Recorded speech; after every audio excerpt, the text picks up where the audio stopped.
Sir అసలు ఒక్కొక్క facing కి సంబంధించి ఈ కాలంలో గుర్తుపెట్టుకోండి, ఈ కాలంలో మనం ఎక్కడ పెడితే మనకు మన ఇంటికి వచ్చిన వాళ్ళతో గాని, వాస్తు చూసి చెప్పే వాళ్ళతో గాని ఇబ్బందులు ఉండవు. అలాంటి ఒక మంచి పాయింట్ నేను మీకు చెప్తాను. సో చూడండి, మనం ఒకవేళ మీరు రోడ్ ఫేసింగ్ తూర్పు అనుకోండి, వచ్చిన వాళ్ళు మిమ్మల్ని డిస్టర్బే చేయకూడదు అంటే చాలా చాలా సింపుల్గా మీరు ఆగ్నేయంలో పెట్టేసుకుంటారు, నో ప్రాబ్లం, రైట్. బట్ ఇక్కడ గుర్తుపెట్టుకోండి, చిన్న చిన్న ఇండ్లు ఎవరివైతే ఉంటాయో వాళ్ళు ఎట్టి పరిస్థితుల్లో కూడా ఆగ్నేయంలో వంట పెట్టేస్తారు, అది ఇంకా తప్పదు. ఒకవేళ పెద్ద ఇల్లు ఉంటే ఇక్కడ పెట్టడం చాలా చాలా సూపర్.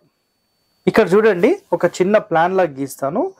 నేను పెట్టిన చాలా ఇంటి ప్లాన్స్లో ఇలా 3 పార్ట్స్గా డివైడ్ చేసినప్పుడు ఈ ఫ్రంట్ పార్ట్ని మెయిన్ డోర్ అండ్ ఇది కంప్లీట్ హాల్ క్రియేట్ చేసేస్తాను. హాల్ చేసిన తర్వాత ఈ సెకండరీ రూమ్లో, ఈ రూమ్ యొక్క ఆగ్నేయంలో నేను వంటగదిని పెట్టించేస్తాను. అప్పుడు ఏమవుతుందంటే ఈ మొత్తం మీరు ఏదైతే ప్లాన్ చూస్తున్నారో ఈ ప్లాన్తో దక్షిణం వైపుగా ఉండే రూమ్కి ఆగ్నేయం వైపుగా కిచెన్ అనేది పెట్టిస్తాను. ఇది ఒక రెండవ ఆప్షన్ కిందికి మనం తీసుకోవచ్చు.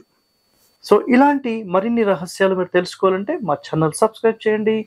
ధన్యవాదాలండి, థ్యాంక్ యూ.